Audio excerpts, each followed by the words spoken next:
The Gruffalo's Child.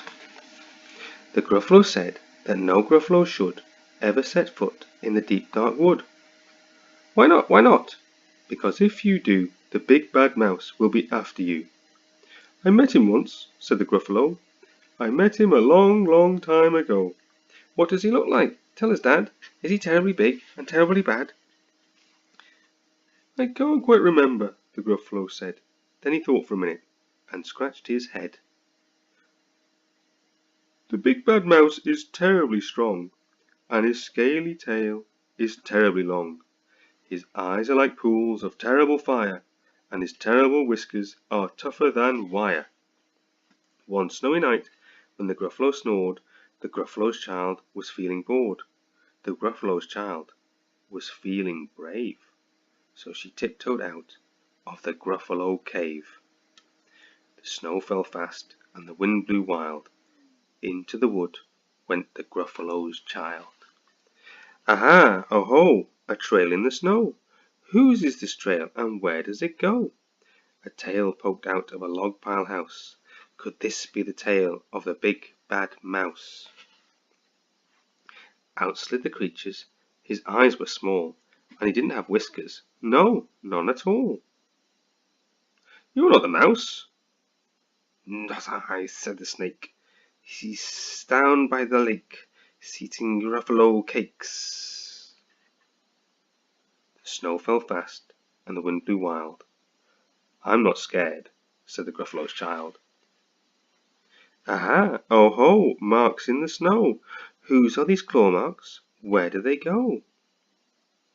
Two eyes gleamed out of a treetop house. Could these be the eyes of the big bad mouse? Down flew the creature. His tail was short, and he didn't have whiskers of any sort. You're not the mouse. Choo, not I, but he's somewhere nearby, eating Gruffalo pie. The snow fell fast, and the wind blew wild. I'm not scared, said the Gruffalo's child. Aha! Oh ho! A track in the snow. Whose is this track, and where does it go? Whiskers at last, and an underground house. Could this be the home of the big bad mouse? Out slunk the creature. His eyes weren't fiery, his tail wasn't scaly, his whiskers weren't wiry. You're not the mouse. Oh no, not me.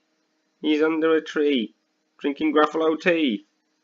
It's all a trick, said the Gruffalo's child, as she sat on a stump where the snow lay piled. I don't believe in the big bad mouse.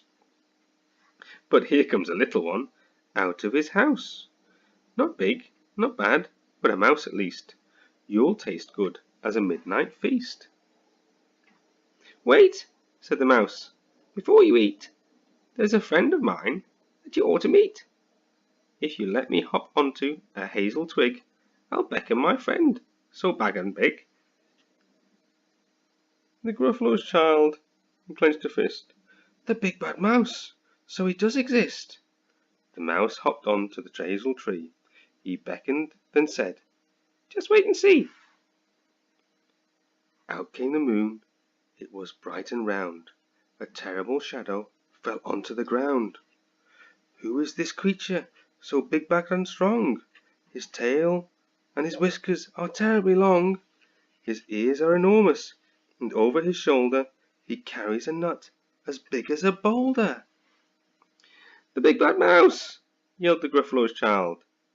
The mouse jumped down from the twig and smiled. Aha! Oh ho! Prints in the snow. Whose are these footprints?